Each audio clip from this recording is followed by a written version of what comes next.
एक जमाने की बात है। उत्तर प्रदेश के एक छोटे से गांव में रामावतार अपने परिवार के साथ रहा करते थे।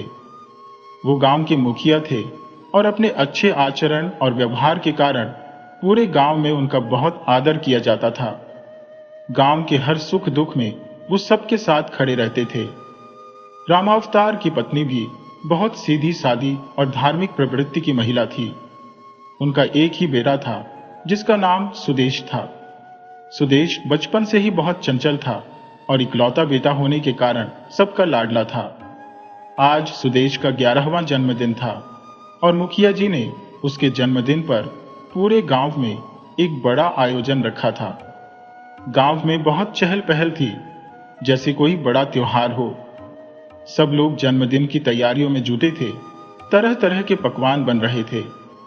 शाम को एक नाटक मंडली का भी आयोजन किया गया था, लेकिन सुदेश अपने जन्मदिन पर कुछ रोमांचक करना चाहता था।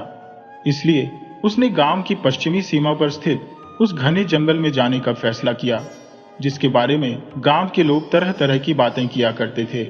सुदेश ने खेलने का बहाना बनाकर अपने बचपन के दोस्त केशव को भी साथ ले लिया और घर पर किसी को बिना बताए निकल पड़ा। रास्ते में केशव ने पूछा, अरे सुदेश, मुझे कहाँ ले जा रहे हो? सुदेश ने मुस्कुराते हुए कहा, चल तो सही, तुझे कुछ दिखाना है। जंगल सामने था, जो गांव की पश्चिमी सीमा पर था। अक्सर जंगली जानवरों के डर से लोग उधर नहीं जाते थे। केशव और सुदेश बचपन के घनिष्ठ मित्र थे और अक्सर खेलते खेलते काफी दूर तक निकल जाते थे। केशव ने कहा, यार, तुम मुझे कहाँ ले आए? ये वही जंगल है ना जहां जाने से मां मना करती है, और तूने तो कहा था कि हम बाहर वाले मैदान में खेलेंगे। सुदेश ने हंसते हुए कहा, अरे केशव, तू भी बड़ा डरपोक है। इसलिए तो हम यहां आए हैं, देखने कि सब लोग इसके अंदर जाने से क्यों मना करते हैं। देख, कितना सुंदर है ये जंगल। पता नहीं लोग क्यों बेवजह की बातें करते रहते हैं। चल, अंदर चलकर देखते हैं। केशव ने चिंतित होते हुए कहा, नहीं सुदेश, आज तेरा जन्मदिन है। गांव में सब लोग तैयारियों में जुटे हैं और तू यहां जंगल घूमने की बात कर रहा है। अगर किसी को पता चल गया कि हम यहां आए हैं तो मार पक्की है। चल, वापस चलते हैं। सुदेश, जो पहले से ही जंगल में जाने की जिद पर अड़ा था, बोला, अरे, जलसा तो शाम को है और अभी तो दोपहर का 1 बजा है। बहुत समय है, चल ला यार। कुछ नहीं होगा, बस थोड़ी ही दूर तक चलेंगे। केशव ने कहा, अगर कोई जंगली जानवर हुआ तो, या कोई भूत प्रेत हुआ तो? सुदेश ने कहा, कुछ नहीं होगा। मैंने सुना है कि ऐसे जंगलों में भूत प्रेत भटकते हैं, लेकिन वो सब कहानियां हैं। तू मेरे साथ चल, कुछ नहीं होगा। सुदेश ने केशव का हाथ पकड़कर खींचते हुए कहा, चल, डर मत। केशव ने झटके से अपना हाथ छुड़ाते हुए कहा, नहीं, मैं नहीं जाऊंगा। सुदेश ने कहा, तुझे जाना है तो तू चला जा, मैं तो अपने घर वापस लौट रहा हूं। फिर वह सोचते हुए बोला, ठीक है, मैं घर जाकर यही कहूंगा कि तुमने मुझे जंगल तक लाकर छोड़ा था। फिर देखना मेरे बाबूजी तुम्हारी कैसे खातिरदारी करेंगे। सुदेश का इतना कहना था कि उसने डराकर अपनी बात मनवा ली। सुदेश ने कहा, ठीक है, मैं चलने के लिए तैयार हूं, लेकिन हम ज्यादा अंदर नहीं जाएंगे। अगर जंगल में कोई खतरा हुआ तो क्या करेंगे? दोनों मित्र थोड़ी दूर ही अंदर गए और जैसे ही कोई खतरा महसूस हुआ, वे वापस लौटने के लिए तैयार थे, जैसा कि सुदेश को हिदायत दी गई थी। दोनों मित्र हाथों में हाथ डालकर जंगल में घुस गए। जंगल उनकी उम्मीद से भी ज्यादा घना और विस्तृत था। घने पेड़ों की वजह से सूरज की किरणें भी मुश्किल से पहुंच रही थी। अचानक सूखे पत्तों पर से सरसराहट की आवाज आई। दोनों ने घबराकर उस दिशा में देखा, लेकिन अंधेरा होने की वजह से कुछ साफ दिखाई नहीं दिया। सुदेश ने केशव से कहा, तू क्यों बेकार में डरता है? ये तो जंगल है, यहाँ कई तरह के कीड़े मकोड़े और जानवर होते हैं, इतना डरने की जरूरत नहीं है। उसने देखा कि सबके चेहरे पर डर साफ झलक रहा था, तो उसने उन्हें दिलासा दी। उसके बाद सबने कहा, चल यार, अब घर चलते हैं, काफी वक्त हो गया है। घर पर सब परेशान हो रहे होंगे। मगर सुदेश ने जोश भरे स्वर में कहा, अभी तो हम आए हैं, थोड़ी देर और चलते हैं, फिर वापस चलेंगे। लेकिन बाकी मित्रों ने मना कर दिया और बोले, नहीं, अब हम एक कदम भी आगे नहीं बढ़ेंगे। सुदेश गुस्से में कहने लगा, डरपोक कहीं के, मैं अकेला ही जाता हूं, तुम लोग यहीं रुको, भागना मत, समझे? अगर भाग गए तो देख लेना। इतना कहकर उसने पास पड़ी एक सूखी लकड़ी उठाई। केशव ने पूछा, इस लकड़ी का क्या करेगा तू? सुदेश ने जवाब दिया, अगर कोई जानवर मिल गया तो कुछ तो होना चाहिए उसे डराने के लिए। फिर वह कहने लगा, तू यहीं रुककर मेरा इंतजार कर, मैं अभी आता हूं। सुदेश अकेला जंगल के अंदर चला गया, जबकि केशव वहीं बड़बड़ाता रहा, ये सुदेश भी पागल हो गया है। जंगल घूमने की जगह है क्या? अगर किसी को पता चल गया कि हम यहां आए हैं तो सुदेश खुद तो डांट खाएगा ही, मुझे भी फंसा देगा। बच्चों के मन में अक्सर नई जिज्ञासाएं जन्म लेती हैं, और जब तक वे अपने सवालों का जवाब नहीं पा लेते उन्हें चैन नहीं मिलता। सुदेश के मन में भी वही जिज्ञासा थी जो उसे जंगल की ओर खींच लाई थी। आखिर लोग यहां क्यों नहीं आते? जंगल में ऐसा क्या है? ये सोचते सोचते वह और अंदर बढ़ता गया। अब तक उसे न तो कोई खतरनाक जानवर मिला और न ही कोई भूत प्रेत जैसा।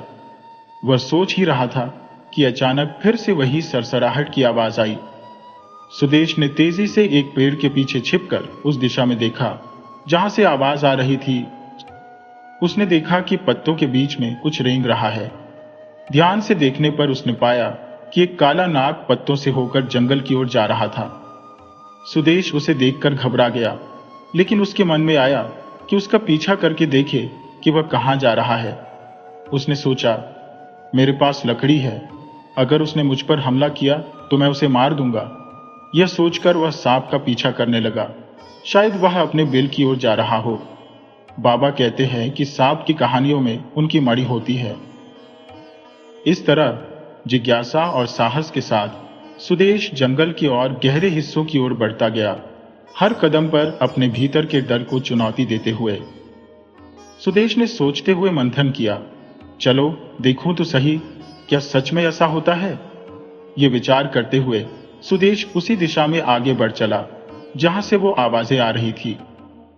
कुछ ही कदम आगे बढ़ने पर उसने एक विशालकाय पेड़ देखा जिस पर कई सारे सांप लटके हुए थे और कुछ जमीन पर रेंग रहे थे। यह दृश्य देख सुदेश का दिल तेजी से धड़कने लगा, क्योंकि वह अकेला था। वह तुरंत पास के एक पेड़ के पीछे छुप गया और छुप कर देखने लगा। जब उसने फिर से नजरें घुमाई तो उसकी आंखों के सामने जो दृश्य था उसे देख उसका दिल बैठने लगा।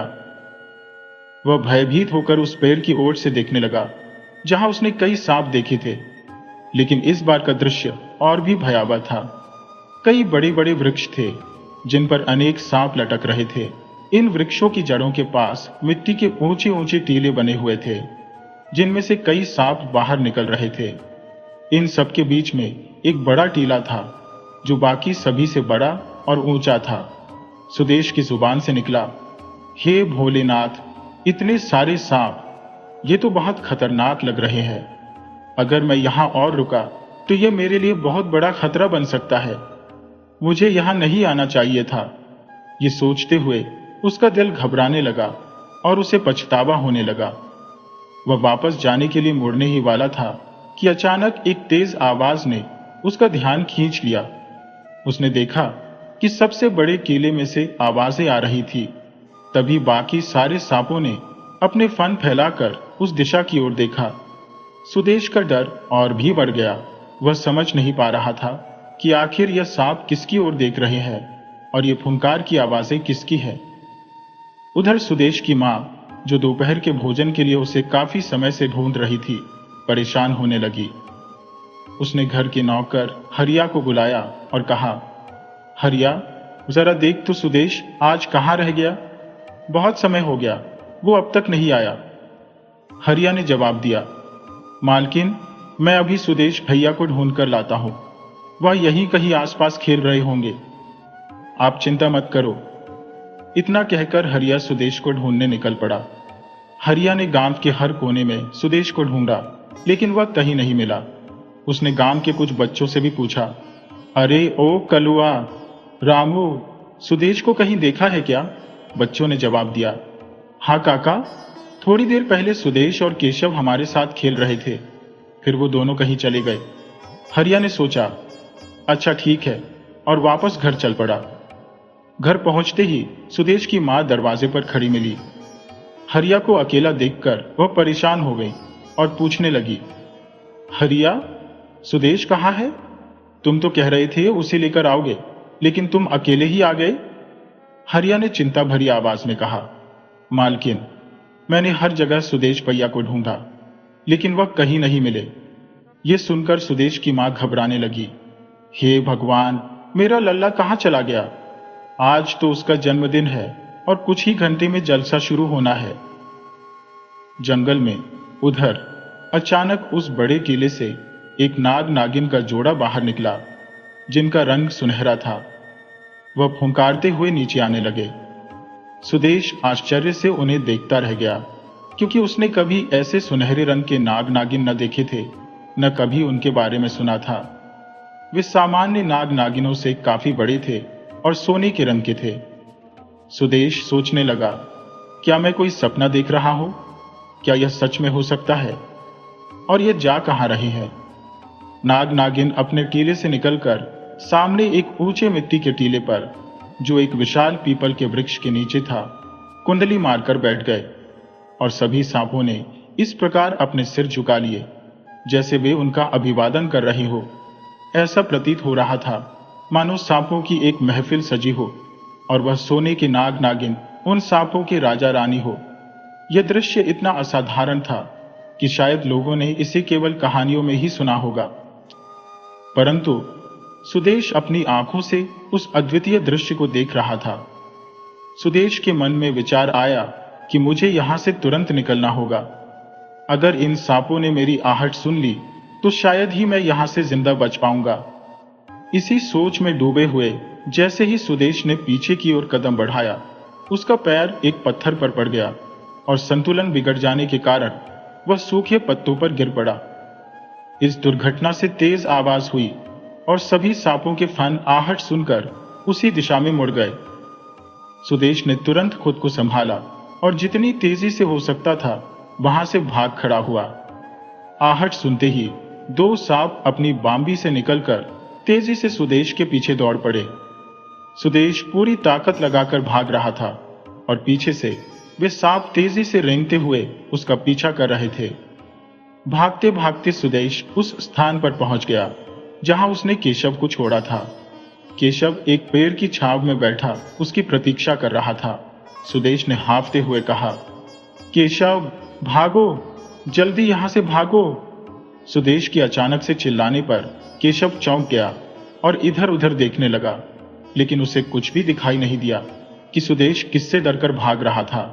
उसने कहा, अरे भाई, तू क्यों भाग रहा है? क्या कोई भूत प्रेत पीछे पड़ा है? फिर उसने तंज कसते हुए कहा, मैंने पहले ही मना किया था, जंगल के अंदर मत जा। अब खुद तो मरेगा ही, मुझे भी मरवाएगा।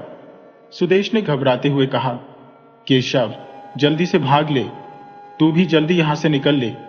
और वह बड़बड़ाता हुआ वहां से भागने लगा। दोनों दोस्त जल्दी से जंगल से बाहर आ गए। सुदेश ने पीछे मुड़कर देखा तो वह दोनों सांप जंगल की सीमा के अंदर ही फन फैलाकर बैठे थे, जैसे कि वे उस सीमा से बाहर आने पर चेतावनी दे रही हो। जब सुदेश को यकीन हो गया कि वे सांप अब पीछे नहीं आएंगे, तब जाकर उसकी जान में जान आई। वह रुककर सोचने लगा, ये सब क्या था? मैं आखिर क्यों भाग रहा था? सुदेश ने फिर से केशव को आवाज दी, हरे केशव, रुक जा यार, अब कोई खतरा नहीं है। केशव ने पीछे मुड़कर देखा और रुक गया। वह वापस सुदेश के पास आया और अभी भी हांफते हुए पूछा, सुदेश, तू ठीक तो है ना? भाई, तू इतनी देर जंगल के अंदर क्या कर रहा था और तू भागते हुए क्यों आया? कौन था तेरे पीछे? केशव ने एक ही सांस में सारे सवाल पूछ डाले। सुदेश ने थोड़ी चढ़कर कहा, अरे भाई, रुक तो सही, मुझे ठीक से सांस लेने दे, और तू सवाल पे सवाल पूछे जा रहा है। तभी पीछे से किसी की गंभीर आवाज आई। सुदेश और केशव दोनों ने चौंक कर उस दिशा में देखा जहां उनके पिता गांव के कुछ आदमियों के साथ खड़े थे। सुदेश को ऐसा लगा मानो वह आसमान से गिरकर खजूर में अटक गया हो। उनके पिता ने कड़कते हुए कहा, आप कुछ बोलोगे भी या सांप सूंघ गया है? सांप का नाम सुनकर सुदेश को जैसे झटका लगा। वह हकलाते हुए कहने लगा, पिताजी, हम तो बस। सुदेश अटक अटक कर बोल रहा था। उसे समझ नहीं आ रहा था कि वह क्या कहे। वह सोच रहा था कि अगर सच बता दिया तो बाबूजी उसे बहुत मारेंगे। मन ही मन वह सोचने लगा, क्या सच बताऊं या न बताऊं? उसके पिताजी फिर बोले, सच सच बताओ, तुम दोनों कहाँ थे और घर से इतनी दूर इस जंगल के पास क्या कर रहे थे? तुम्हारी माँ कब से परेशान हो रही है तुम्हारे लिए?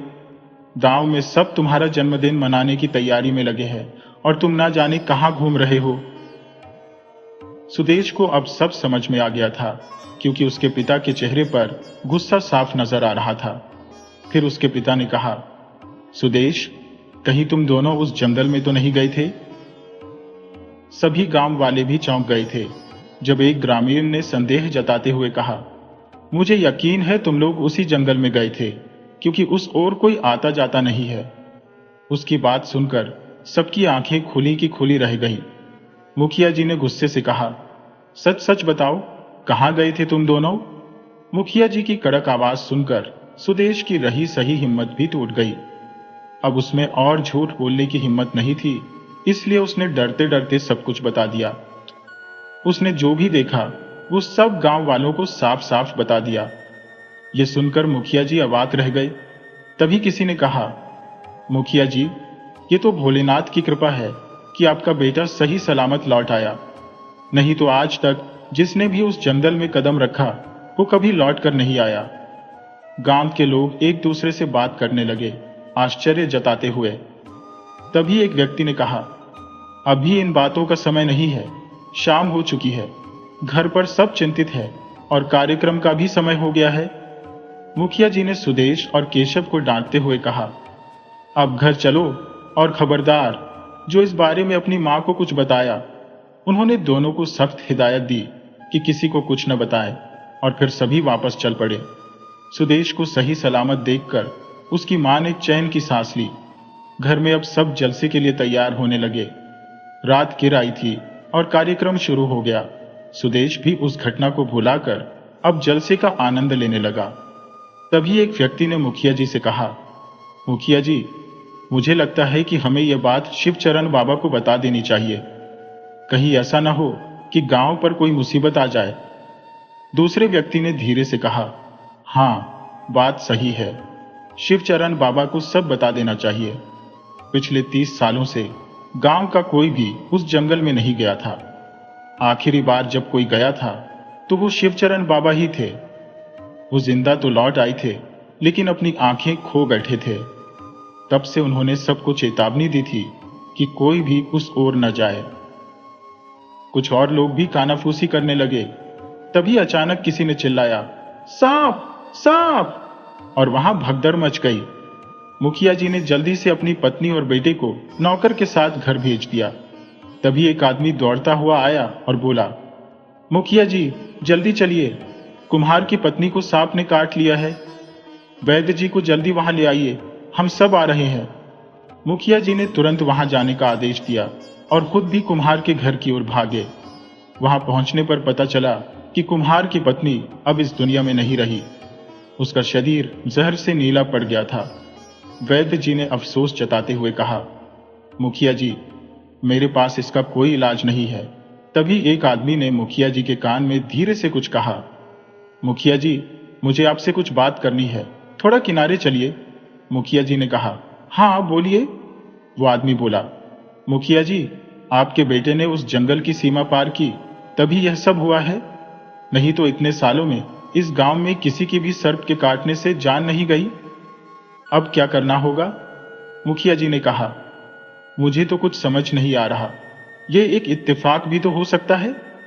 वो व्यक्ति बोला, मुखिया जी, हो सकता है, लेकिन आपको शिवचरण बाबा को सारी बात बता देनी चाहिए। शायद वो कुछ बता पाए इससे पहले कि कोई और अनहोनी हो।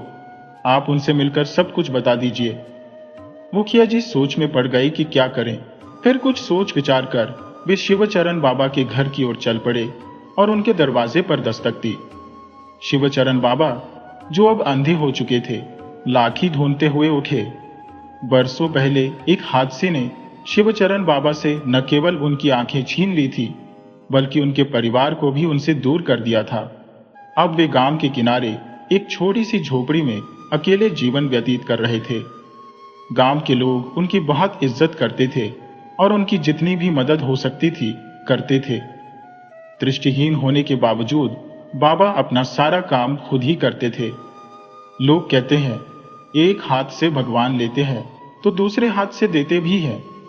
आंखें जाने के बाद बाबा की चीजों को महसूस करने की शक्ति अद्भुत रूप से बढ़ गई थी। उसी शक्ति के साथ एक रात जब बाहर किसी की आहट सुनी तो शिवचरण बाबा ने आवाज लगाई, कौन है भाई? इतनी रात को कौन आया है? मुखिया जी की आवाज आई, बाबा, मैं राम अवतार हूं, कुछ जरूरी बात करने आया हूं। माफ कीजिएगा बाबा, इतनी रात को कष्ट देने के लिए, पर बात बहुत गंभीर है। मुखिया जी की विनम्रता से प्रभावित होकर बाबा ने झोपड़ी की कुंडी टटोलकर दरवाजा खोल दिया। मुखिया जी को अंदर बुलाया और दोनों एक छोटे से कोने में बैठ गए जहां एक दिया जल रहा था, जिसकी हल्की रोशनी से झोपड़ी के अंदर का माहौल कुछ रहस्यमय हो गया था। बाबा ने पूछा, बताओ मुखिया जी, ऐसी क्या बात है जो सुबह तक का इंतजार नहीं कर सके? मुखिया जी ने बेचैन होकर कहा, बाबा, कुछ ठीक नहीं है। बाबा ने थोड़ा चिंतित होते हुए पूछा, क्या हुआ मुखिया जी, क्यों इतने परेशान हो? मुखिया जी ने अपने बेटे के जंगल में जाने की घटना से लेकर कुम्हार की पत्नी के सांप काटने से हुई मृत्यु तक की सारी बात बाबा को विस्तार से बता दी। सुनकर बाबा शिवचरण गुस्से में बोले, मूर्ख, उस वक्त मेरे पास क्यों नहीं आया जब तेरा बेटा जंगल से बाहर मिला था? क्या कर दिया उसने?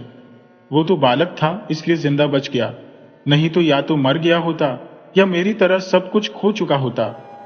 मुखिया जी ने डरी हुई आवाज में कहा, बाबा, ऐसा मत कहिए, मेरे बेटे से गलती हो गई, वह जिज्ञासा के कारण जंगल में चला गया।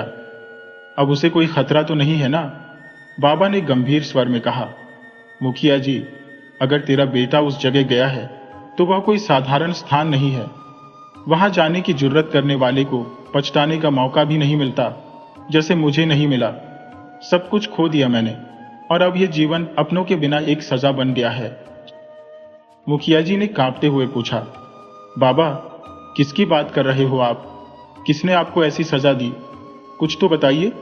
बाबा ने थोड़ी देर चुप रहकर कहा, मुखिया जी, जिनसे ये रहस्य जुड़ा है उनका वह जंगल में निवास है। वह स्थान श्रापित नागों का है। मुखिया जी और जानने के लिए आतुर हो गए और बोले, बाबा, किसका निवास है वहां, और वो जंगल किसका है? शिवचरण बाबा ने एक गहरी सांस लेकर कहा, वह जगह श्रापित नागों का क्षेत्र है। वहां जो भी गया वह या तो जान से गया या फिर सब कुछ खोकर लौटा। मुखिया जी ने और जानना चाहा, पर बाबा ने कहा, राम अवतार, तुम अब यहां से जाओ और गांव में सबको संदेश पहुंचा दो कि सुबह सभी लोग प्राचीन शिव मंदिर के प्रांगण में इकट्ठा हो, पूरी पवित्रता के साथ। आज रात सभी अपने घरों के अंदर रहें और दरवाजे पर मंदिर के सिंदूर की एक रेखा खींच दें। अब जाओ मुखिया जी। मुखिया जी ने सहमति में सिर हिलाया और बोले, ठीक है बाबा, मैं आपका संदेश गांव वालों तक पहुंचा दूंगा। सुबह हम सभी मंदिर में इकट्ठा हो जाएंगे। जैसे ही मुखिया जी जाने लगे, शिवचरण बाबा ने कहा, राम अवतार, यह ताबीज पहन लो और तभी बाहर जाओ। तुम्हारे परिवार को ज्यादा खतरा है। भगवान भोलेनाथ तुम्हारी और गांव की रक्षा करेंगे। बाबा ने अंधेरे में टटोलकर चारपाई के नीचे से एक ताबीज निकाला और मुखिया जी को दे दिया। मुखिया जी ने ताबीज पहन लिया और गांव की ओर निकल पड़े। मुखिया जी गांव पहुंचकर तुरंत संदेश देने वाले दिनेश के घर गए, जो गांव में मुनादी करता था। उन्होंने उसे सारी स्थिति बताई और कहा, सवेरे सबको शिव मंदिर में बुलाना है, यह संदेश सबको दे देना। दिनेश ने सहमति में सिर हिलाया और काम में जुट गया। मुखिया जी ने दिनेश को घर बुलाकर तुरंत आदेश दिया कि वह गांव के चौराहे पर जाकर बाबा के हुक्म की मुनादी कर दे और यह बात गांव के हर घर तक पहुंचाने को कहे। गांव बहुत बड़ा नहीं था, मुश्किल से 20 या 25 घर ही थे। दिनेश ने अपना काम कर दिया और मुखिया जी उसके साथ ही रहे ताकि उसे किसी भी प्रकार के खतरे से बचाया जा सके। उसे सुरक्षित घर वापस छोड़ने के बाद मुखिया जी अपने घर लौटे। मुख्य दरवाजे पर मंदिर से लाए गए सिंदूर से एक रेखा खींची और दरवाजा अच्छे से बंद कर दिया। दरवाजे की आवाज सुनकर मुखिया जी की पत्नी आंगन में आ गई और कहने लगी, अजी, आपको आने में इतना समय क्यों लग गया? वह मुखिया जी के लिए चारपाई बिछाते हुए बोल रही थी। मुखिया जी ने पूछा, सुदेश कहाँ है? मेरे जाने के बाद घर से बाहर तो नहीं गया? उनकी पत्नी ने उनके सवाल को अनसुना करते हुए कहा, नहीं जी, वो काफी डरा हुआ था। उसे खाना खिलाकर सुला दिया है। आप चिंता मत करो। लेकिन आधी रात को दिनेश किस बात की मुनादी कर रहा था? पत्नी ने पूछा। मुखिया जी ने कहा, जो भी है कल सुबह पता चल जाएगा, सब्र रखो। वैसे भी अगर तुमने सुदेश की हरकतों पर ध्यान दिया होता तो आज ये सब करने की जरूरत नहीं पड़ती। मुखिया जी अब गुस्से में बोल रहे थे। उनकी पत्नी ने जवाब दिया, अरे, आप गुस्सा क्यों कर रहे हो? और सुदेश का इन सब से क्या लेना देना है? आप मुझसे कुछ छुपा तो नहीं रहे हो? पत्नी को अब गुस्सा आ रहा था। मुखिया जी बोले, कुछ नहीं, जाकर खाना लगाओ। मैं बहुत थक गया हूं और तुम सवाल पर सवाल किए जा रही हो। जो भी है कल सुबह पता चल जाएगा। मुखिया जी झुंझलाकर बोले। मुखिया जी की पत्नी ने कहा, ठीक है, आप हाथ मुंह धो लो, मैं खाना लाती हूं। यह कहकर वह रसोई में चली गई। मुखिया जी ने खाना खाया और चारपाई पर लेट गए। फिर उन्होंने अपनी पत्नी को आवाज दी, अरे सुनती हो, कहां हो? जरा सुनो तो सही। पत्नी बोली, हाँ जी, बोलिए, क्या बात है? मुखिया जी ने कहा, कल सुबह तड़के ही नहा धोकर तैयार हो जाना और सुदेश को भी तैयार कर देना। शिव मंदिर जाना है, सभी गांव वाले आएंगे। मुखिया जी की पत्नी ने रसोई से आवाज लगाकर पूछा, जी, कल कुछ है क्या? न तो अभी सावन का महीना है और न ही शिवरात्रि। फिर सारा गांव मंदिर में क्यों इकट्ठा होगा? मुखिया जी बोले, तुमसे जितना कहा गया है उतना करो भाग्यवान, ज्यादा सवाल जवाब मत करो और लल्ला के पास ही सो जाओ। आज मैं सोने जा रहा हूं। यह कहकर मुखिया जी ने आंखें बंद कर ली। हालांकि नींद तो मुखिया जी की आंखों से कोसों दूर थी। उन्हें बार बार बाबा शिवचरण की बातें याद आ रही थी। सुदेश और गांव वालों की सुरक्षा को लेकर वे बहुत चिंतित थे। सुबह होते ही सभी गांव वाले मंदिर के आंगन में इकट्ठे हो गए। मुखिया जी भी सुदेश और अपनी पत्नी के साथ पहले ही मंदिर पहुंच चुके थे। सभी लोग बाबा के आने का इंतजार कर रहे थे। मुखिया जी ने अपने नौकर हरिया को बाबा शिवचरण को लाने के लिए भेजा था। तभी गांव की एक महिला ने मुखिया जी से पूछा, मुखिया जी, हम लोगों को यहाँ क्यों बुलाया गया है? कुछ परेशानी है क्या? मुखिया जी ने हाथ जोड़कर सभी से निवेदन किया, थोड़ी देर अपनी जिज्ञासाओं को शांत रखिए। थोड़ी देर में आपके सभी सवालों का जवाब मिल जाएगा। बस बाबा शिवचरण को आ जाने दीजिए। मुखिया जी ने सभी से विनम्र निवेदन करते हुए कहा, आप लोग शांत बैठिए। भीड़ में जैसे ही बाबा का नाम गूंजा, चारों ओर खुसर खुसर शुरू हो गई। लोग तरह तरह के कयास लगाने लगे। तभी किसी ने कहा, अरे देखो, बाबा शिवचरण जी आ गए। सबकी नजरें उस दिशा में चली गईं, जहां हरिया बाबा शिवचरण बाबा को मंदिर के आंगन में लेकर आ रहे थे। जय भोलेनाथ, जय बाबा शिवचरण के जयकारों के बीच बाबा ने सबको संबोधित किया। आप सबको यहां बुलाने का कारण जल्द ही स्पष्ट हो जाएगा, लेकिन पहले हम सब मिलकर भोलेनाथ का जलाभिषेक करेंगे और उनकी आरती करेंगे। बाबा की बात मानते हुए सभी ने श्रद्धा से भोलेनाथ की पूजा की। इसके बाद सब मंदिर के प्रांगण में बैठ गए और बाबा शिवचरण सबसे आगे चबूतरे पर विराजमान हो गए। उन्होंने बोलना शुरू किया, आप लोग सोच रहे होंगे कि मैंने आपको यहाँ क्यों बुलाया है। कल गांव में एक बहुत दुखद घटना हुई, जिसकी वजह से मैं आपको यहाँ इकट्ठा किया है। बाबा का इतना कहते ही गांव वालों में फिर से खुसर पुसर शुरू हो गई। कुछ लोग कहने लगे, कल की घटना तो एक हादसा थी। कुम्हार की पत्नी को सांप ने काट लिया था और समय पर उपचार न मिलने से उसकी मृत्यु हो गई। इस बात का मंदिर में आने से क्या लेना देना है? एक युवक ने बाबा से सीधा सवाल किया, बाबा, यह तो बस एक हादसा था, इससे यहां आने का क्या मतलब है? हमें तो कुछ समझ नहीं आ रहा। बाबा शिवचरण मुस्कुराते हुए बोले, बच्चे, जवानी में हर बात में तर्क ढूंढना स्वाभाविक है। तुमने मुझे मेरी जवानी की याद दिला दी। इतने सालों में इस गांव में सर्प के काटने से किसी की मृत्यु नहीं हुई। कल की घटना हादसा नहीं बल्कि एक चेतावनी थी। तभी एक युवक ने सवाल किया, बाबा, ये सांप हमारे गांव में क्यों और कैसे आए, और ये सुदेश के पीछे क्यों पड़े हुए हैं? वो तो एक बच्चा है। बाबा शिवचरण ने गहरी सांस लेते हुए कहा, ये सांप उस जंगल के संरक्षक है। जो भी उस सीमा को पार करता है, ये सांप उसे जीवित नहीं छोड़ते। सुदेश उस जंगल से जिंदा लौट आया, इसी कारण ये सांप अब उसके पीछे पड़े हुए हैं, और जो भी उनके रास्ते में आएगा उसे भी ये नहीं छोड़ेंगे। फिर बाबा ने गंभीर स्वर में कहा, पर यह रहस्य क्या है?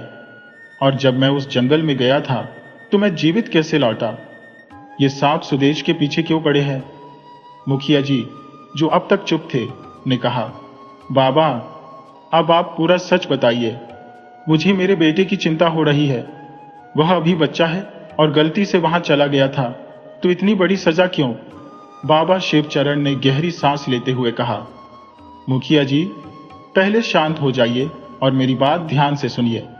बहुत साल पहले की बात है, जब मुझसे एक पाप हुआ था जिसका पश्चाताप मैं आज तक कर रहा हूं।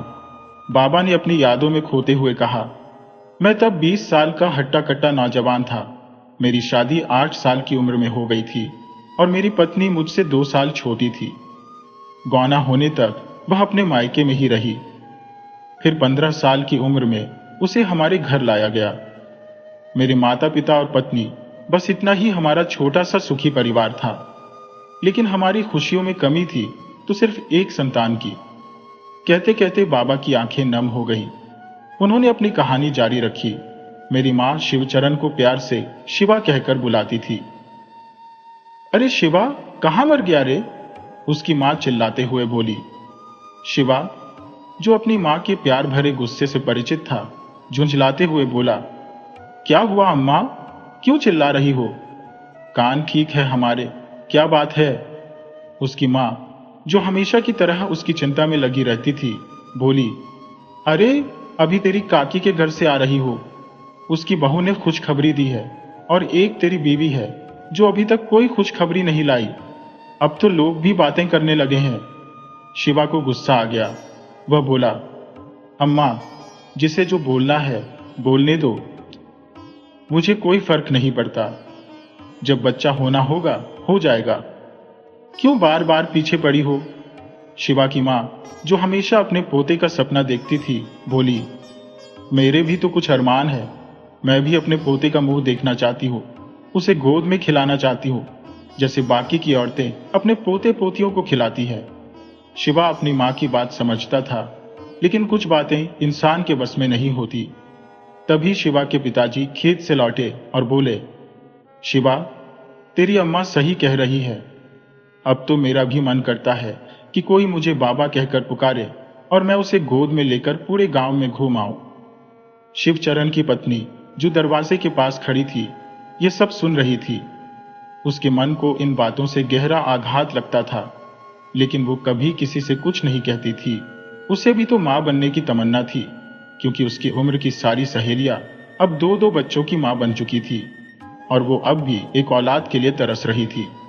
समझ नहीं आ रहा था कि भगवान ने उसके लिए क्या नियति तय कर रखी है, या फिर भगवान उससे इतने कठोर क्यों हो गए हैं।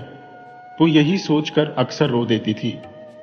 एक दिन गांव में यह खबर फैल गई कि कोई सिद्ध महात्मा आए हैं, जो शायद कोई योगी है। समय समय पर साधना और तप में लीन रहते हैं और कभी कभी भ्रमण के लिए बाहर निकलते हैं। इस बार उन्होंने गांव के पुराने पीपल के पेड़ के नीचे अपना डेरा जमाया था। सभी गांव वाले अपनी समस्याएं लेकर महात्मा जी के पास जाने लगे और वे सभी को उचित समाधान बताते रहे। लोग उनके प्रति गहरी श्रद्धा और आस्था रखते थे। यह सुनकर शिवा की मां भी उसके पास आई और कहने लगी, शिवा बेटा, सुना है गांव में एक सिद्ध महात्मा आए हैं। लोग उनकी बहुत तारीफ कर रहे हैं और कहते हैं कि वे हर समस्या का हल बता रहे हैं। तू भी उनके पास जा और अपनी समस्या उनसे बता, शायद वो कोई रास्ता दिखा दे। शिवा की माँ बार बार कहने लगी तो शिवा ने कहा, ठीक है माँ, शाम को चला जाऊंगा। शिवा ने बस इतना ही कहा। वह भी रोज रोज माँ की बातें सुनकर थक चुका था। वह सोचने लगा कि महात्मा जी मान्य महात्मा है तो उनके पास जाने में क्या हर्ज है। यही सब सोचते हुए शिवा अपनी कोठरी में पहुंच गया, जहां उसने अपनी पत्नी को सब कुछ बताया और उसकी सहमति मांगी, क्योंकि वह उससे बहुत प्रेम करता था और उसे दुखी नहीं देख सकता था। पत्नी की सहमति मिलने के बाद शाम को शिवचरण महात्मा जी के पास पहुंचा। गांव वाले अपनी समस्याओं का समाधान पाकर एक एक कर जाने लगे, पर शिवचरण अभी भी वहां बैठा था। महात्मा जी ने उसे देखकर कहा, क्या बात है बच्चे, इस तरह क्यों बैठा है? अपनी समस्या बता, हो सकता है हम तुझे कोई रास्ता दिखा पाए। महात्मा जी ने ध्यानमग्न शिवा को देखकर पूछा तो शिवा ने कहा, महात्मा जी, मेरे निःसंतान होने की वजह से मुझे और मेरी पत्नी को समाज में और घर में ताने सुनने पड़ते हैं। यह सुनकर महात्मा जी ने अपनी आंखें बंद की और थोड़ी देर बाद उनका चेहरा गंभीर हो गया। शिवचरण ने तुरंत पूछा, क्या हुआ महात्मा जी, क्या मेरे भाग्य में संतान नहीं है? महात्मा जी ने कहा, बेजा, तेरे भाग्य में संतान प्राप्ति का योग नहीं है। यह सुनते ही शिवचरण बेचैन हो गया और बोला, महात्मा जी, कोई उपाय तो होगा जिससे मुझे संतान प्राप्त हो जाए। मैं कुछ भी करने के लिए तैयार हूं। मैं अपने माता पिता और पत्नी को दुखी नहीं देख सकता। ये कहते हुए शिवचरण वहां बैठकर रोने लगा। महात्मा जी उसकी हालत देखकर विचलित हो गए, लेकिन वे जानते थे कि संतान प्राप्ति का मार्ग बहुत कठिन और खतरों से भरा है। वे उसे इस मुश्किल में नहीं डालना चाहते थे। बहुत सोच विचार के बाद महात्मा जी ने कहा, बेटा, संतान प्राप्ति का मार्ग बहुत कठिन है। तू किसी अनाथ बच्चे को गोद ले ले और उसका पालन पोषण कर। जन्म देने वाले से पालने वाला बड़ा होता है सदैव। शिवचरण ने तुरंत जवाब दिया, नहीं बाबा, यह समाज हमें जीने नहीं देगा और मेरे माता पिता भी इसे स्वीकार नहीं करेंगे। आप मुझे मेरी अपनी संतान प्राप्ति का मार्ग बताइए, नहीं तो मैं यही इस पत्थर पर सिर पटक पटक कर अपनी जान दे दूंगा। कहते ही वह चबूतरे पर सिर पटकने लगा। महात्मा जी शिवचरण की हालत देखकर और भी चिंतित हो गए। उन्होंने सोचा कि अगर यही एक उपाय है तो उसे संतान प्राप्ति का कठिन मार्ग बताना ही पड़ेगा, चाहे उसमें कितने भी जोखिम क्यों ना हो। शिवचरण की अधीरता देखकर महात्मा जी बोले, अरे मूर्ख, तू जिस जिद पर अड्डा है उसे छोड़ दे। लेकिन अगर तेरी जिद बरकरार है तो सुन, मैं तुझे उपाय तो बता दूंगा, पर इसके नतीजे के लिए तू खुद जिम्मेदार होगा। याद रख, जो पाप तू करेगा उसका भागीदार मैं नहीं बनूंगा, इसलिए यह सुनकर मैं इस गांव को छोड़ दूंगा। ये कहकर महात्मा जी चुप हो गए। शिवचरण गिड़गिड़ाते हुए बोला, बाबा, मैं कुछ भी करने को तैयार हूं, बस एक बार मुझे संतान का सुख मिल जाए, फिर मैं सारे प्रायश्चित कर लूंगा। आप मुझे सिर्फ एक उपाय बता दीजिए। उसकी संतान पाने की इच्छा ने उसकी सोच समझ को पराजित कर दिया था। महात्मा जी ने गंभीरता से कहा, तो सुन, तेरी पत्नी तभी मां बन सकती है जब वह नागिन के अंडों का सेवन करेगी, और वह भी साधारण नागिन के नहीं, सुनहरी नागिन के अंडों का। ये अंडे मिलना अत्यंत दुर्लभ और कठिन कार्य है। शिवचरण ने घबराते हुए पूछा, बाबा, ये कैसा उपाय है? सुनहरी नागिन तो बस किस्से कहानियों में सुनी है, न कभी किसी ने देखा और न ही सुना। मैं इस उपाय को कैसे पूरा करूंगा? ये तो दुनिया का सबसे कठिन काम है, क्योंकि किसी मां से उसकी संतान लेना सबसे बड़ा पाप है, और नाग नागिन के क्रोध से तो पूरी दुनिया वाकिफ है। मैं ये कैसे कर पाऊंगा? महात्मा जी ने कहा, इसीलिए तो कह रहा हूं कि इस इच्छा को छोड़ दे और एक बालक गोद ले ले। लेकिन शिवचरण अपनी जिद पर अड़ा रहा। कुछ विचार करते हुए उसने कहा, अगर आपको उपाय पता है तो उस तक पहुंचने का रास्ता भी मालूम होगा, और मैं जानता हूं आप जैसे सिद्ध पुरुष को सब मालूम होता है। क्या आप मुझे बता सकते हैं कि इस धरती पर सुनहरी नाग नागिन कहां मिलेंगे, चाहे वो पाताल में भी हो? मैं अपनी खुशी के लिए हर खतरे से लड़ जाऊंगा। ये कहकर शिवचरण महात्मा जी के चरणों में सिर झुकाकर बैठ गया। महात्मा जी गहरी सोच में पड़ गए। उनका काम तो भटके हुए को सही रास्ते पर लाना था, लेकिन यहां तो कोई उनसे खुद भटकने का रास्ता मांग रहा था। शिवचरण की जिद और दुख को देखकर उनका हृदय पिघल गया और उन्होंने निश्चय किया कि उसे उपाय बता ही दें। महात्मा जी ने कहा, उठो बच्चा, हम तुम्हें मार्ग तो दिखा देंगे, लेकिन उस पर चलकर मंजिल तक पहुंचना तुम्हारे हाथ में है। इसमें हम तुम्हारी कोई मदद नहीं करेंगे। शिवचरण आत्मविश्वास से बोला, महात्मा जी, आप बस मार्ग बताइए, मैं खुद निकाल लूंगा। महात्मा जी बोले, ठीक है तो सुनो। तुम्हारे गांव के पश्चिमी छोर पर एक जंगल है जो तुम्हारे और दूसरे गांव की सीमा के बीच स्थित है। इस जंगल में कोई भी नहीं जाता, और अगर कोई गलती से चला भी जाता है तो लौट कर नहीं आता। उस जंगल में कोई भी अन्य जीव जंतु भी नहीं विचरते, क्योंकि वहां असंख्य सर्पों का बसेरा है। और वो साधारण सर्प नहीं है, बल्कि नागलोक के प्राचीन सर्प है, जिन्हें किसी श्राप के कारण इस जंगल में निवास करना पड़ा। उनमें से एक सुनहरे नाग नागिन का जोड़ा है, जिनका संपूर्ण जंगल पर नियंत्रण है। महात्मा जी मौन हो गए और शिवचरण आश्चर्य में डूब गया। उसे इस रहस्य की भनक भी नहीं थी। उसने खुशी से उछलते हुए कहा, तो मुझे कहीं और जाने की जरूरत ही नहीं है। महात्मा जी, उपाय तो मेरे इतने करीब है, मैं अवश्य ही उन अंडों को प्राप्त कर लूंगा। महात्मा जी ने गंभीरता से कहा, मूर्ख, ये मार्ग इतना सरल नहीं है। वो नाग नागिन सिर्फ अमावस्या के दिन ही अपनी कंदरा से बाहर आते हैं, और ठीक 15 दिन बाद वो नाग नागिन बाहर आएंगे। लेकिन उनके अंडे दिखेंगे या नहीं, ये अंदाजा लगाना कठिन है। वो कोई साधारण सर्प नहीं है, जिनको मारकर तू आसानी से उनके अंडे हासिल कर लेगा। वो जोड़ा मणिधारी है। उनके प्रचंड क्रोध का सामना कोई नहीं कर सकता। भोलेनाथ के अलावा उनसे सामना करने की हिम्मत कोई नहीं जुटा सकता। अभी भी समय है, खुद को इस खतरे में मत डाल बच्चे, नहीं तो बहुत पछताएगा। महात्मा जी ने शिवा को चेतावनी दी। पर शिवा कहने लगा, मुझे कैसे भी करके अपनी संतान प्राप्त करनी है महात्मा जी। इसके लिए मैं हर खतरा उठाऊंगा, चाहे जो हो जाए। मैं वो अंडे हासिल करके ही रहूंगा। आपका धन्यवाद, जो आपने मेरी इतनी सहायता की। अब आगे क्या करना होगा, ये मैं खुद देख लूंगा। इतना कहकर शिवचरण उठ खड़ा हुआ और जाने के लिए मुड़ा। तभी महात्मा जी बोले, रुक जा बच्चे, अधूरा ज्ञान हमेशा विनाश लाता है। एक ताबीज देता हूं, उसे अपने गले में पहन ले। जब तू उस जंगल में प्रवेश करेगा तो तेरी गंध उन जीवों तक नहीं पहुंचेगी। वे तेरी गंध को महसूस नहीं करेंगे। हो सकता है कि अंडे देखने के लिए 2 या 3 अमावस्या भी गुजर जाए। इस ताबीज को पहनने से तू 3 बार उस जंगल में सुरक्षित प्रवेश कर सकता है। लेकिन अगर तुझे अंडे नहीं मिले तो ताबीज का असर खत्म हो जाएगा।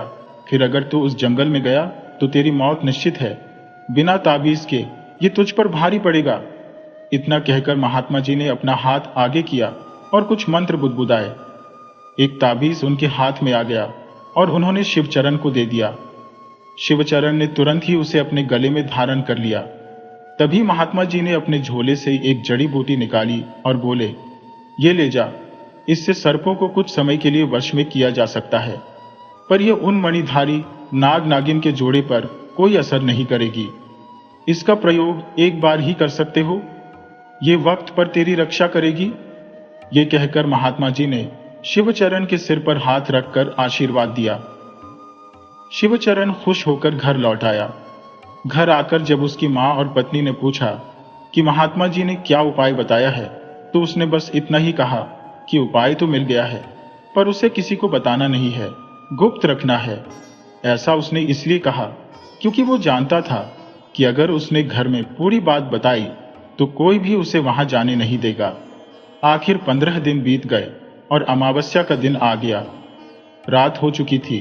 करीब आधी रात को शिवचरण दबे पांव किवाड़ खोलकर बाहर निकला और सावधानी से दरवाजा बंद कर दिया। चलते चलते शिवचरण उस जंगल की सीमा पर पहुंच गया। मन में तरह तरह के ख्याल चल रहे थे। दिल में डर भी था, पर जब इंसान ठान ले तो वो असंभव को भी संभव बना देता है। और आज शिवचरण भी ऐसा ही कुछ करने जा रहा था। मन में कई सवाल लिए उसने जंगल में प्रवेश किया। अमावस्या की रात थी। चारों तरफ घना अंधेरा था, हाथ को हाथ नहीं सोच रहा था, और रात के जीवों की आवाजें माहौल को और भी भयावह बना रही थी। लेकिन शिवचरण धीमे धीमे टॉर्च की रोशनी में आगे बढ़ता गया। जंगल के अंदर हर छोटी सी आहट उसे चौकन्ना कर जाती थी। काफी अंदर जाने के बाद भी उसे कुछ खास नजर नहीं आया। वो एक घने पेड़ के नीचे सुस्ताने लगा और सोचने लगा, पता नहीं यहां कुछ है भी या नहीं। महात्मा जी ने तो यही कहा था, पर जंगल के इतने अंदर आकर भी कुछ नहीं मिला। कहीं ये सब कहानी तो नहीं? शिवचरण खुद से ही बातें करने लगा। तभी एक अजीब सी आवाज ने उसका ध्यान खींचा। वो आवाज की दिशा में धीरे धीरे बढ़ने लगा।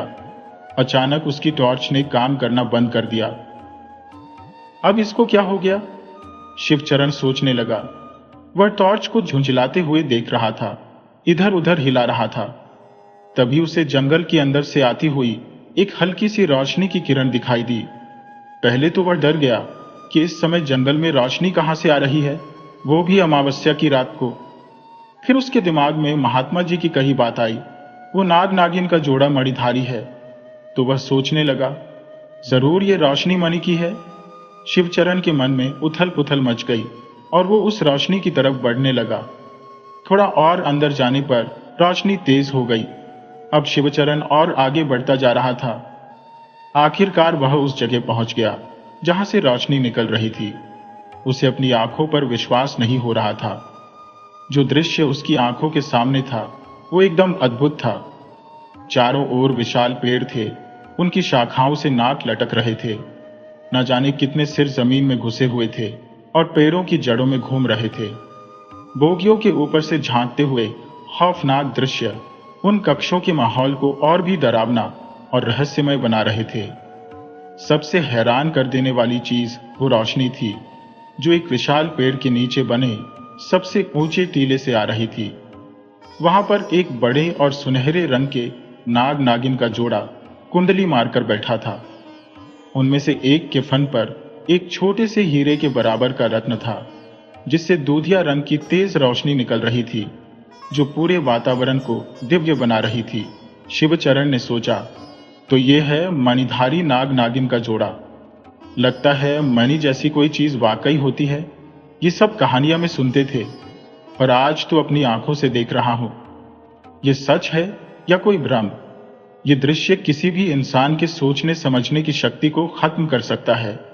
लेकिन शिवचरण पर अपनी संतान को पाने का ऐसा जुनून सवार था कि वो सारे खतरों को नजरअंदाज कर रहा था। सबसे अजीब बात यह थी कि इतने सारे सांपों के बीच खड़े होने के बावजूद भी कोई उसे नुकसान नहीं पहुंचा रहा था। शायद यह महात्मा जी के दिए ताबीज का असर था, जिससे सांपों को इंसान की उपस्थिति का एहसास ही नहीं हो रहा था। शिवचरण बहुत देर तक वहीं खड़ा उस नजारे को देखता रहा, जैसे किसी राज दरबार का दृश्य हो और बीच में महाराज और महारानी अपने सिंहासन पर विराजमान हो। शायद उनके बात करने का कोई गूढ़ तरीका था जो किसी साधारण इंसान की समझ से परे था। अचानक शिवचरण को अपनी यहां आने की वजह याद आई। वह यहां उन अंडों को हासिल करने के लिए आया था, पर वो नाग नागिन के अंडे कहीं नजर नहीं आ रहे थे।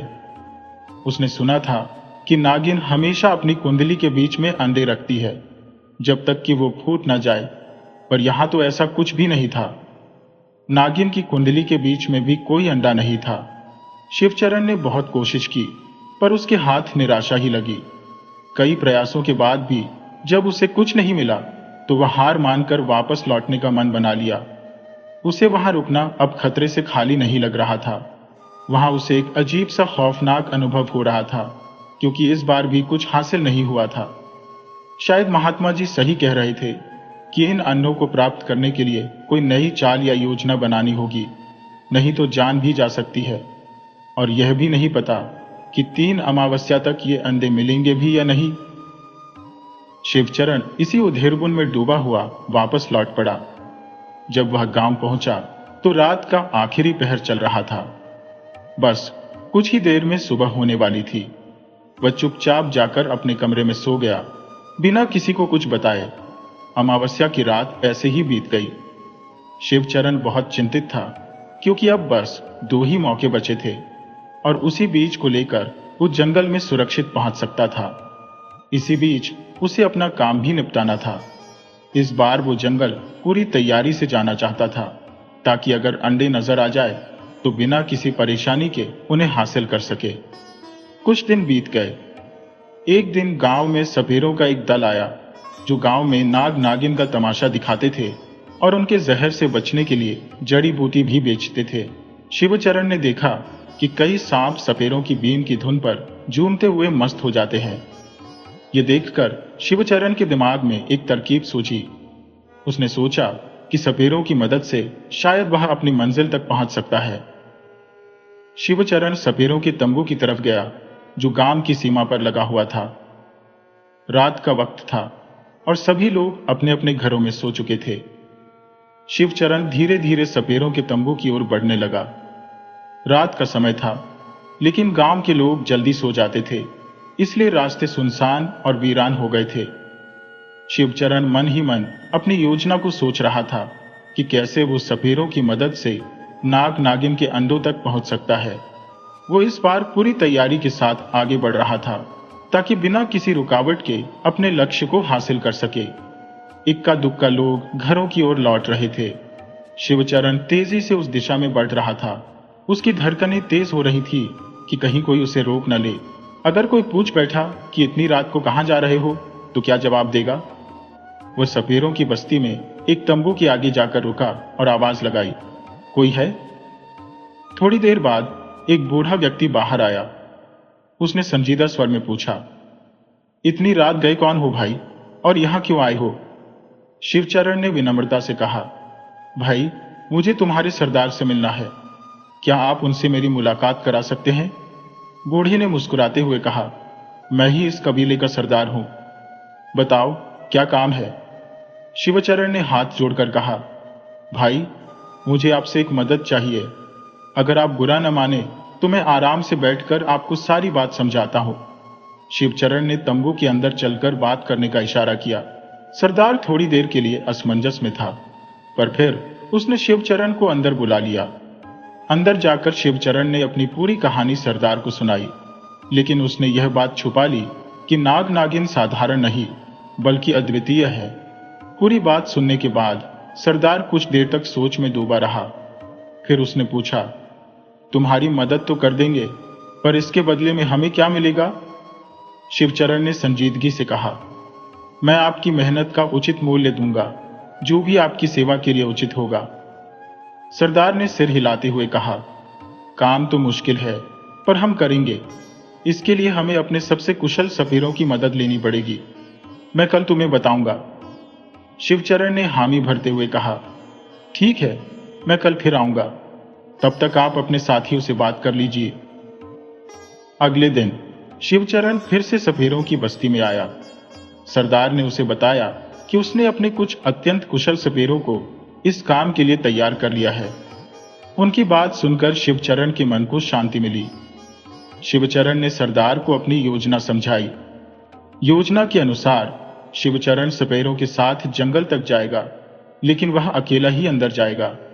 सपेरे जंगल के बाहर ही रहेंगे।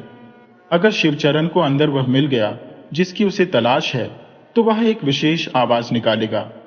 वह आवाज रात के सन्नाटे में दूर तक सुनाई देगी। आवाज सुनते ही सपेरे अपनी बीन बजानी शुरू करेंगे और तब तक बजाते रहेंगे जब तक शिवचरण जंगल से बाहर ना आ जाए। सरदार ने गंभीरता से कहा, पर अगर सांप बहुत अधिक हुए तो हम उन्हें काबू में नहीं कर पाएंगे। हमारी जान को भी खतरा हो सकता है। शिवचरण ने सरदार की चिंता को समझते हुए कहा, महात्मा जी ने मुझे एक विशेष जड़ी दी है। यह जड़ी उन सांपों को कुछ समय के लिए बेहोश कर सकती है, जब तक मैं अपना काम पूरा कर लूं। सरदार ने शिवचरण से पूछा, इस जड़ी का उपयोग कैसे करना है?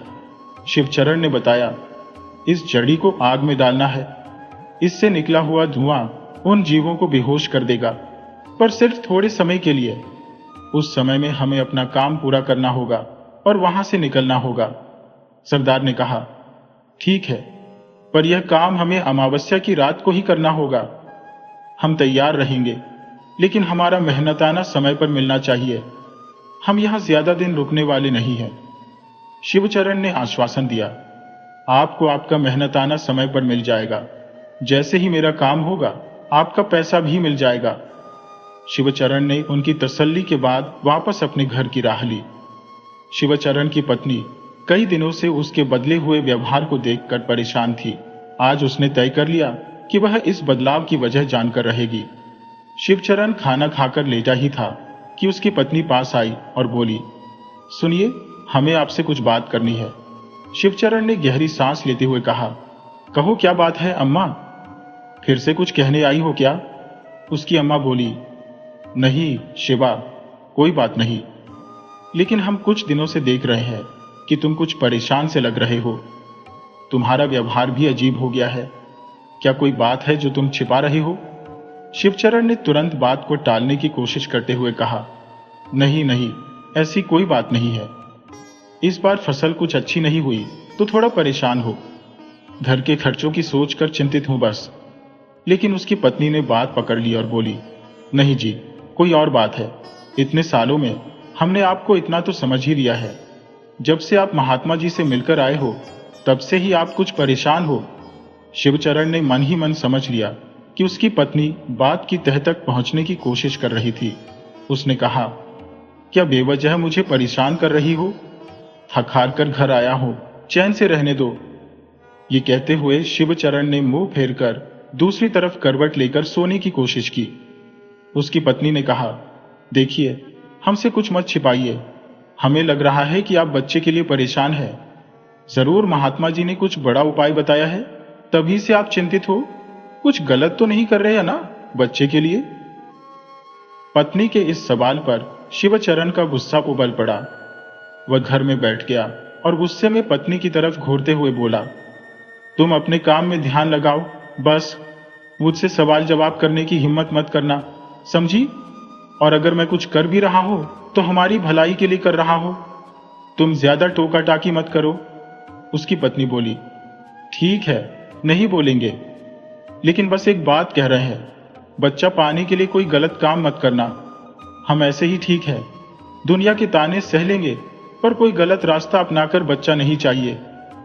यह कहकर उसकी पत्नी वहां से चली गई।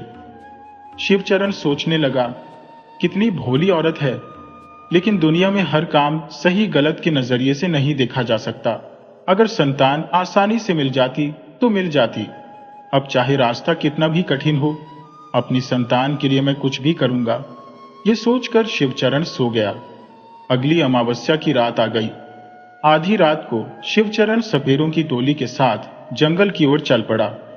चलते चलते वह जंगल की सीमा पर पहुंच गया। सारे सपेरे वहीं रुक गए। शिवचरण ने कहा, जब तक मैं आवाज न दूं, तुम लोग मत हिलना और आग तैयार कर लो। जैसे ही मैं बीन बजाऊं, थोड़ी देर में अब वो जड़ी बूटी आग में डाल देना। शिवचरण ने उन्हें हिदायत दी। एक सपेरे ने पूछा, और अगर आपको आज वो चीज नहीं मिली तो? शिवचरण ने कहा, फिर हमें अगले अमावस्या तक रुकना होगा, लेकिन मुझे उम्मीद है कि आज मेरा काम हो जाएगा। सपेरे ने कहा, ठीक है, हम तुम्हारी आवाज की प्रतीक्षा करेंगे। शिवचरण बोला, अब मैं जा रहा हूं, तुम लोग सारी तैयारी रखना। मेरी आवाज सुनते ही आग जलाना और उसमें जड़ी बूटी डालना और बीन बजाना और अपनी सुरक्षा का ख्याल रखना। यह कहकर शिवचरण जंगल के अंदर चला गया। सारे सपेरे जमीन पर कतार में बैठ गए। उधर शिवचरण जंगल के अंदर चलता गया। आज फिर वही रोशनी जंगल के भीतर के हिस्से को प्रकाशित कर रही थी। शिवचरण के मन में बार बार यही ख्याल आ रहा था कि आज उसे वो अंडे मिल जाएंगे। चलते चलते वह फिर से उसी स्थान पर पहुंच गया।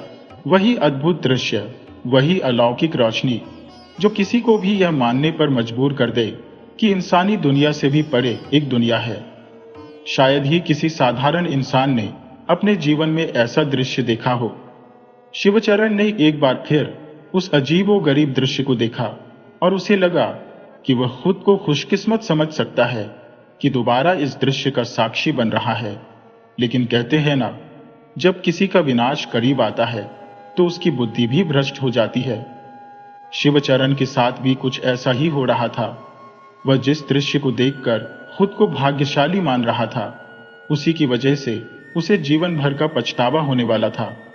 खैर, शिवचरण इन सब बातों से अनजान एक पेड़ के पीछे छिपकर उस ओर देख रहा था जहां वह सुनहरे नाग नागिन का जोड़ा बैठा हुआ था। उनके फन इतने बड़े थे कि उनकी कुंडली का सही सही आभास नहीं हो रहा था। शिवचरण सोचने लगा, अगर मुझे वह चीज नहीं मिली जो मैं चाहता हूं तो मेरी सारी मेहनत बेकार हो जाएगी।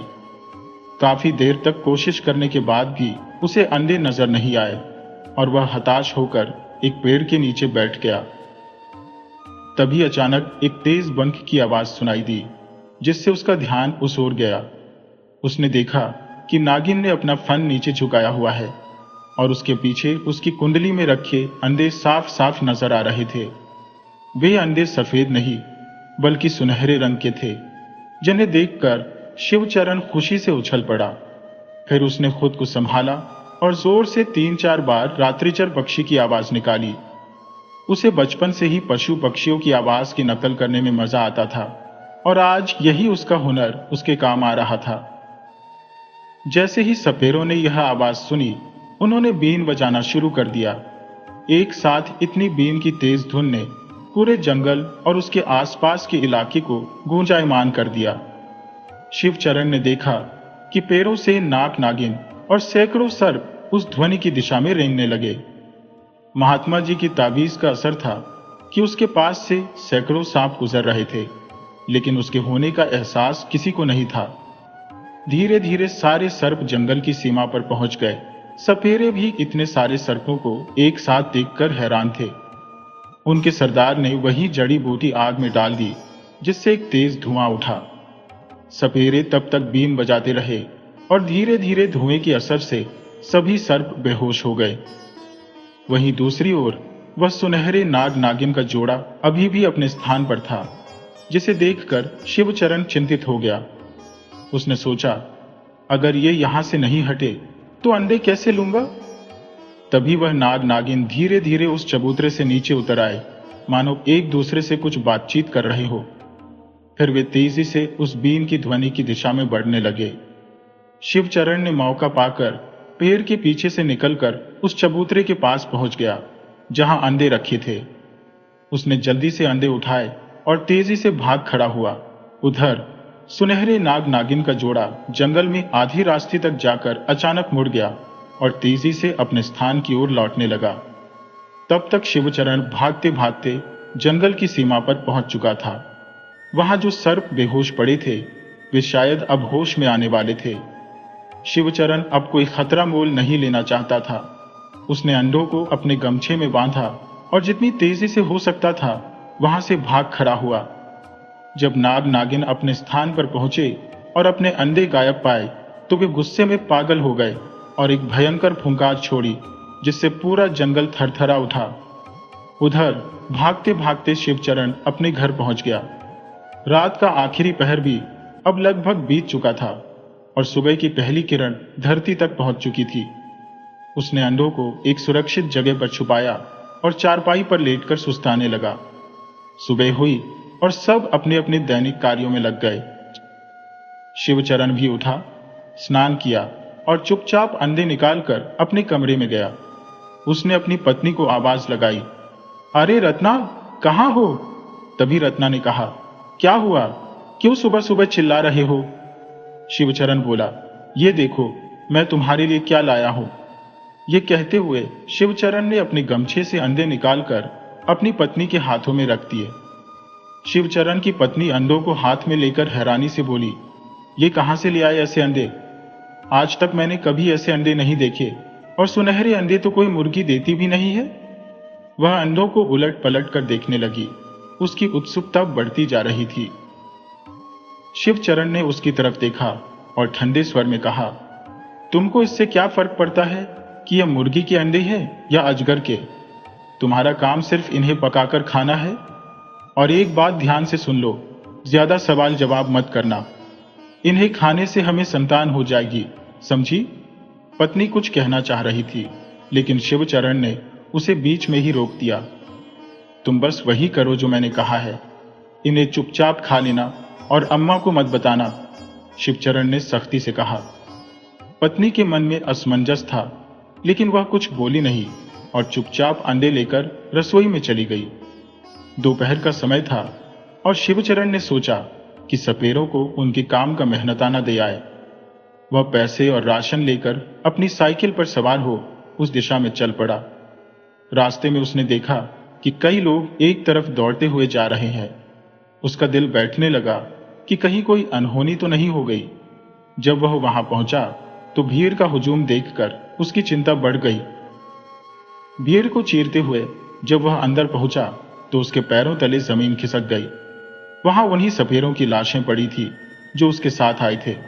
सभी के शरीर नीले पड़ चुके थे। शिवचरण समझ नहीं पा रहा था कि यह क्या हुआ। उसने पास खड़े एक आदमी से पूछा, भाई क्या हुआ है, ये सब कैसे हो गया? वह व्यक्ति बोला, भैया पता नहीं, सुबह एक आदमी खेत को जा रहा था, उसने ये लाशें देखी और शोर मचाया, तभी सब यहां आए। कहते हैं कि किसी जहरीले सांप ने इन्हें काटा है जिससे इनकी जान गई। इतने सारे लोगों को एक साथ काटने वाला सांप तो पहले कभी नहीं देखा। लगता है एक से ज्यादा सांप थे। शिवचरण ने बात को दूसरी दिशा में मोड़ते हुए कहा, हाँ, सपेरों के पास तो सांप होते ही हैं। हो सकता है उनके ही सांपों ने इन्हें काट लिया हो। बाकी सपेरे कहाँ हैं? यहां तो पूरी बस्ती थी। एक आदमी ने विरोध जताते हुए कहा, नहीं भैया, ऐसी बात नहीं हो सकती। सपेरे अपने पाले हुए सांपों का जहर निकाल देते हैं या उनके जहर के दांत तोड़ देते हैं। उनके सांप किसी को मार नहीं सकते।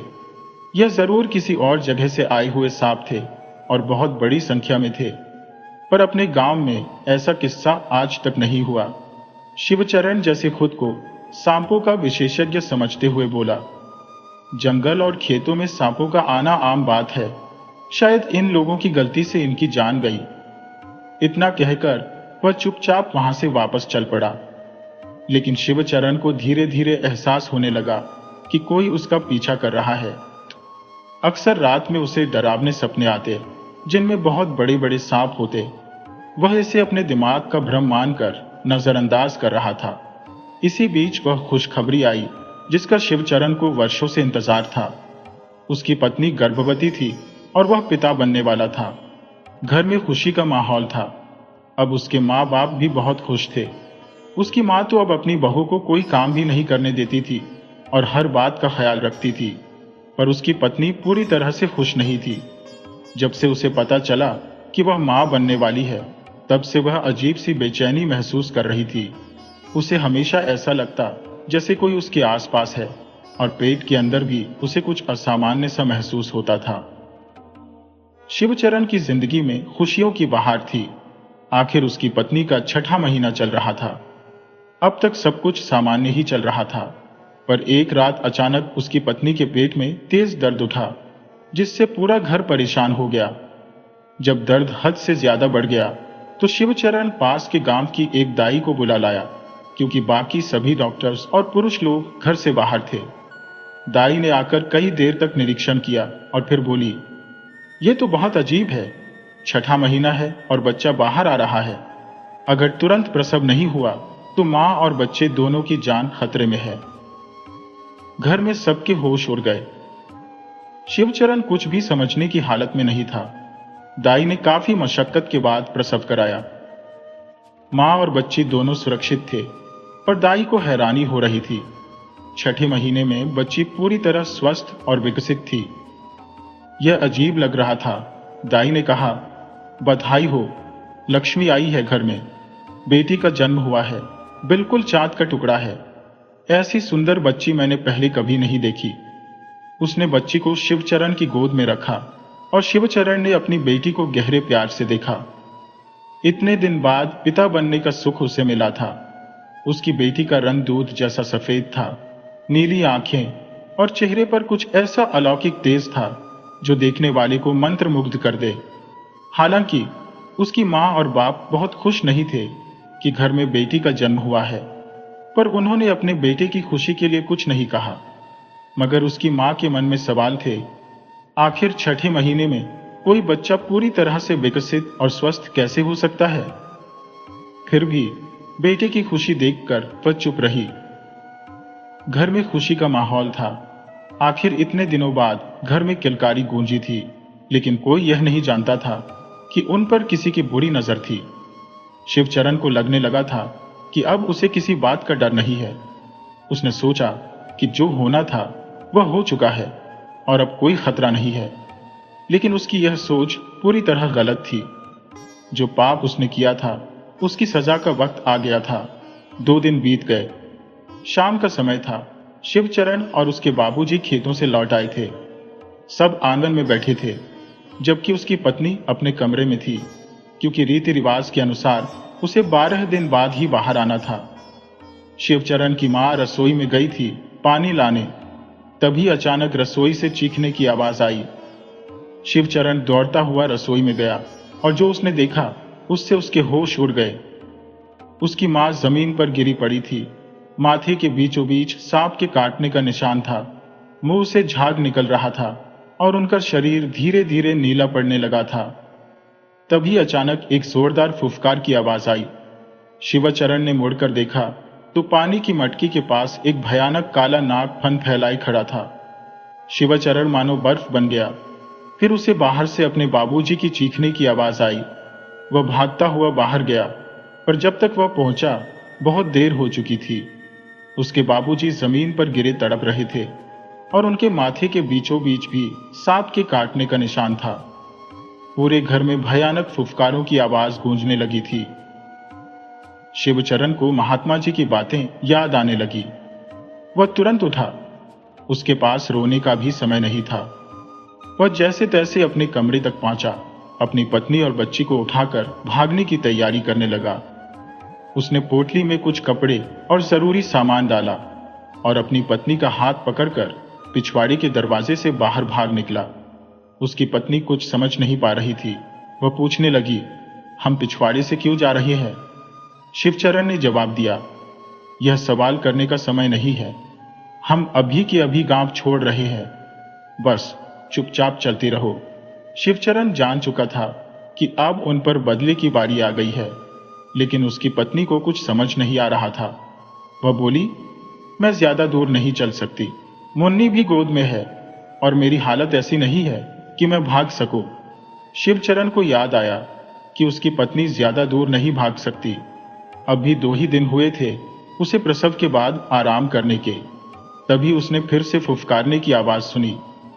उसने ऊपर देखा तो पेड़ के नीचे कई सांप लटके हुए थे। उसकी पत्नी यह दृश्य देखकर जोर से चीख पड़ी। आसपास के लोग यह दृश्य देखकर डर के मारे अपने घरों में छुप गए। कोई भी उसकी मदद को आगे नहीं आया। शिवचरण ने इधर उधर नजर दौड़ाई तो उसे एक तांगा दिखाई दिया, लेकिन उसका चालक वहां नहीं था। वह तुरंत उस ओर भागा और अपनी पत्नी और बेटी को जल्दी जल्दी तांगे पर बिठाया। खुद आगे बैठकर उसने घोड़े की लगाम थाम ली और तांगे को दूसरी दिशा में दौड़ा दिया। उसकी पत्नी ने देखा कि कई सांप उनके तांगे के पीछे दौड़ रहे हैं। उसे कुछ समझ नहीं आ रहा था कि यह सब क्या हो रहा है। शाम पूरी तरह ढल चुकी थी और अब अंधेरा घिरने लगा था। शिवचरण को भी समझ नहीं आ रहा था कि वह किस ओर जा रहे हैं। तभी एक तेज भयानक आवाज उसके कानों में पड़ी, जिसे वह पहचानता था। उसने घोड़े को और तेज दौड़ाया। अचानक एक तीखी रोशनी ने रास्ते को उजागर कर दिया। उसकी पत्नी ने पीछे मुड़कर देखा तो वह डर के मारे चीख पड़ी। उनके पीछे 2 लंबे नाग नागिन तेजी से रेंगते हुए आ रहे थे, जिनके फन पर रखे रत्न जैसी चीज से वह रोशनी निकल रही थी। उन दोनों के सुनहरे रंग चमक रहे थे। ये दृश्य देखकर उसकी पत्नी को अचानक उन अंडों का ख्याल आ गया और समझ में आ गया कि इतने सारे सांप उनके पीछे क्यों पड़े हैं। उसने एक बार अपनी बच्ची की ओर देखा जो मुस्कुरा रही थी। डर के मारे उसकी पत्नी के पसीने छूटने लगे। वह घबरा गई, क्योंकि नाग नागिन की भयंकर फुफकार से आसपास का माहौल और भी डरावना हो गया था। घोड़ा अपनी पूरी रफ्तार से दौड़ रहा था, लेकिन उसका वेग नाग नागिन की रफ्तार से कम था। नाग नागिन इतनी तेजी से रेंग रहे थे कि जमीन पर गहरी लकीरें बनती जा रही थी। अचानक उनकी गति हवा से भी तेज हो गई। अगले ही पल घोड़ा थम गया और घुटनों के बल बैठ गया, जिससे तांगा असंतुलित हो गया। शिवचरण तुरंत नीचे उतरा और अपनी पत्नी को भी उतारा। वह जान चुका था कि अब घोड़ा कभी नहीं उठेगा। वह अपनी पत्नी के साथ वहां से भागने की सोच ही रहा था कि अगले ही पल नागिन ने बिजली की गति से आकर उसकी पत्नी के माथे पर डस लिया। उसकी पत्नी गिरने लगी और बच्ची उसके हाथों से छूटकर उछल गई। अचंभे की बात तो यह थी कि वह बच्ची जमीन पर गिरने के बजाय नागिन की कुंडली में जा गिरी और उसे कोई चोट नहीं लगी। इस बीच शिवचरण की पत्नी ने दम तोड़ दिया। अपनी पत्नी को मरते देख शिवचरण की हिम्मत टूट गई। वह घुटनों के बल बैठ गया और हाथ जोड़कर उस नाग नागिन के जोड़े से अपने किए गए अपराधों की माफी मांगने लगा। नाग नागिन ने अब तक उसे डसा नहीं था। वे उसके सामने फन फैलाकर फुफकार रहे थे। शिवचरण अब उनसे मौत की भीख मांग रहा था। तभी उसके कानों में एक आवाज गूंजी, जैसे कोई इंसान बोल रहा हो। आवाज ने कहा, शिवचरण, तुमने जो अपराध किया था उसका यही भयानक दंड है। शिवचरण ने चारों तरफ नजरें दौड़ाईं, लेकिन उसे कुछ नजर नहीं आया कि कौन बोल रहा है। दूर दूर तक कोई इंसान नहीं था वहां। तो फिर ये कौन बोल रहा था? शिवचरण समझ नहीं पा रहा था। पल भर में सब कुछ खत्म हो गया था। वह अपनी आंखों के सामने सब कुछ होता देख रहा था, लेकिन कुछ भी कर नहीं पाया। उसने नाग नागिन के सामने हाथ जोड़कर कहा, मैं जानता हूं मुझसे बहुत बड़ा अपराध हुआ है, लेकिन मेरे परिवार को इस तरह की सजा क्यों? क्योंकि आपका अपराधी तो मैं था। मैंने ही गलती की थी और अब मेरे जीने का क्या मतलब, जब मेरा कोई भी अपना नहीं बचा सिवाय इस बच्चे के, जिसे पालने का साहस भी अब मुझ में नहीं है। मुझे क्यों छोड़ा है आपने? मुझे मार डालो। इतना कहकर शिवचरण फूट फूट कर रोने लगा। फिर से वही आवाज गूंज उठी, शिवचरण, तुम्हारे अपराध का दंड तुम्हारे परिवार को इसलिए मिला क्योंकि इंसान अपना दर्द सहन कर सकता है, पर अपनों का नहीं। तुमने मनुष्य होकर भी अपनी सीमाएं लांघी। कुछ बातें इंसान की समझ और पहुंच से परे होती हैं, और जब कोई दुस्साहसी अपनी सीमा लांघता है उसे यही सजा मिलती है। हम तुम्हें नहीं मारेंगे शिवचरण, ताकि तुम जीवन भर अपने परिवार को खोने के दुख में जलते रहो और अपने किए अपराध का पश्चाताप करते रहो। शिवचरण को अब समझ आ गया कि यह आवाज कहां से आ रही थी। यह कोई अज्ञात शक्ति थी, पर यह चेतावनी नाग नागिन के जोड़े की थी, जो उसके सामने अब भी फन फैलाए बैठे थे। आज उसे यकीन हो गया कि वे साधारण नहीं थे, लेकिन अब तक उन्होंने उसे डसा क्यों नहीं? शिवचरण को अपनी बेटी की चिंता हो रही थी, जो अब भी नागिन की कुंडली में लेटी हुई थी, और आश्चर्य की बात तो यह थी कि वह बिल्कुल भी रो नहीं रही थी। इतनी शांति से लेटी हुई थी जैसे वही उसकी सही जगह हो। तब शिवचरण कहने लगा, मुझे मेरी बेटी को ले जाने दीजिए। मैं यहां से बहुत दूर चला जाऊंगा। इसे लेकर और इस जंगल में कहीं दूर जाकर इसका लालन पालन करूंगा। ये कहकर जैसे ही शिवचरण ने कदम आगे बढ़ाए, नागिन ने तेज फुफकार के साथ अपना फन जमीन पर दे मारा। शिवचरण अपने भीतर उठ रहे भय से जूझ रहा था। तभी एक रहस्य